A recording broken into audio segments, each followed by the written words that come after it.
इंदौर में बिल्डिंग हादसे पर सियासत भी शुरू हो गई है। कांग्रेस प्रदेश अध्यक्ष जीतू पटवारी ने इस पर सवाल उठाए हैं। प्रदेश सरकार पर जीतू पटवारी का निशाना। कैबिनेट मंत्री कैलाश विजयवर्गीय ने इसका पलटवार किया।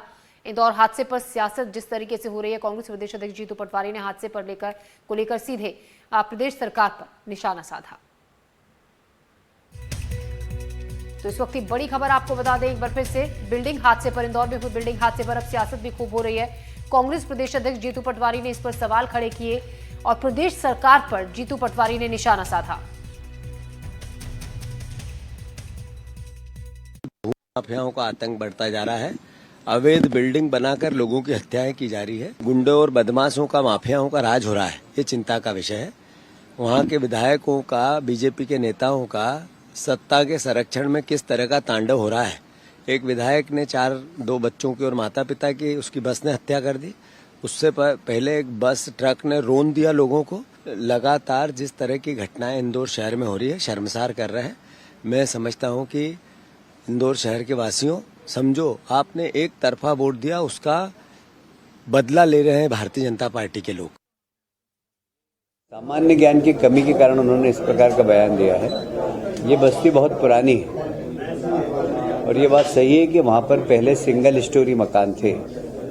पुरानी अवैध बस्ती, मतलब लगभग मेरा ख्याल है कि उसको 40-50 साल हो होंगे। पर यह बात सही है कि उसमें जैसे जैसे उनकी इनकम बढ़ती गई तो उन्होंने, और परिवार भी बढ़ता गया, तो उन्होंने वहाँ पर बिना परमिशन के डबल स्टोरी और ट्रिपल स्टोरी बनाया है। ये बात सही है, इससे मैं इनकार नहीं करूँगा। हमने नगर निगम से कहा है कि ऐसे जो मकान हैं जहाँ पर जिसकी भविष्य में और संभावना गिरने की, उसको आइडेंटिफाई करें और उनको जल्दी से एक तो घोषित करें कि ये भवन रहने लायक नहीं है, और अगर हटा सकते हो तो उसको हटाएं। इंदौर में जो कुछ भी हुआ उसने सभी को सकते में ला दिया। 3 मंजिला इमारत के मलबे में दबकर 2 लोगों की मौत हो गई थी। 12 लोग इसमें घायल हो गए थे।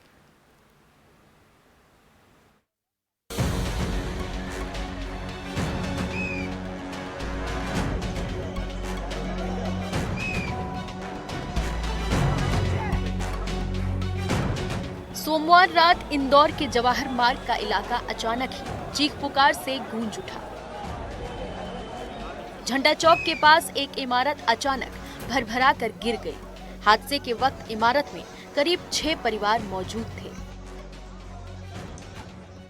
हादसा होते ही पूरे इलाके में अफरा तफरी मच गई और लोग मदद के लिए दौड़ पड़े।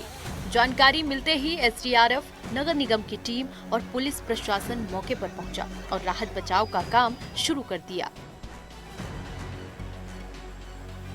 ये करीब 10-12 साल पुरानी बिल्डिंग है, मतलब इतनी पुरानी भी नहीं है कि इतना स्ट्रक्चर कम हो जाए, लेकिन क्या इस इलाके में जो होटल है और उसके कारण चूहे बड़े बड़े हो रहे हैं, उससे शायद वो बिल्डिंग पोली हो गई। ले तीनों भाई का परिवार रहता था और बिल्डिंग दब गई, सब उसमें थे। बहुत 60 उस पर जैसे यहाँ के लोग बचाव रात काले में भिड़े और सेंटर कोतवाली का पूरा स्टाफ आया, नगर निगम की टीम आ गए, कलेक्टर साहब, कमिश्नर साहब सब आ गए। तो 12 लोगों में से 10 को हमने निकाल लिया जिंदा और 2 लोगों का इंतकाल हो चुका। मोहल्ले के तमाम जो लोग थे वो रेस्क्यू में लगे हुए थे। साथ ही प्रशासनिक अमला जो था वो आना शुरू हो गया, तमाम अधिकारी आना शुरू हो गए। फिर हमने जब रेस्क्यू का काम किया तो उसके अंदर जो हमें टूल्स वगैरह लगे वो निगम ने हमें मुहैया करवाए। तो हमने जब अंदर जो कंक्रीट के अंदर छेद करे और जब आवाज़ें लगाई तो, और अंदर कुछ लोगों के पास मोबाइल थे, तो उन्होंने मोबाइल से अपने परिवार के लोगों को मोबाइल से बात करके और लोकेशन बताई कि हम इस जगह पे फंसे हैं। तो इस तरह से करते करते 11 लोगों को जो है रेस्क्यू किया। रात 1 बजे तक मलबे से 12 लोगों को सुरक्षित बाहर निकाल लिया गया। सभी घायलों को शहर के MY अस्पताल में भर्ती कराया गया, जबकि 2 लोगों की मलबे में दबने से मौत हो गई। इस घटना में चूंकि प्रारंभिक रूप से 13 लोग थे, अभी 14 लोग की सूचना है। 14 लोगों में से 12 लोग को रेस्क्यू करके निकाल लिया गया था और उनका उपचार MY हॉस्पिटल में चालू है। एक बालिका अलीफा जिनको निकाला गया, लेकिन जब वो हॉस्पिटल पहुंची तो उनको ब्रॉड डेड किया गया, और एक फ़हीम जो व्यक्ति हैं जिनको रेस्क्यू किया जा रहा है उनकी भी डेथ रिपोर्ट की गई। तो इस प्रकार से कुल 14 में से 2 डेथ रिपोर्ट की गई और 12 लोग को सक्सेसफुली रेस्क्यू किया गया है, जिनका उपचार अभी MY हॉस्पिटल में चालू है। जानकारी के मुताबिक रानीपुरा मोहल्ले की ये इमारत 10 से 15 साल पुरानी थी, जिसमें 17 से ज्यादा लोग रहते थे। घटना के बाद महापौर पुष्यमित्र भार्गव, विधायक Golu Shukla, collector Shivam Verma, police commissioner Santosh Kumar Singh मौके पर पहुंचे।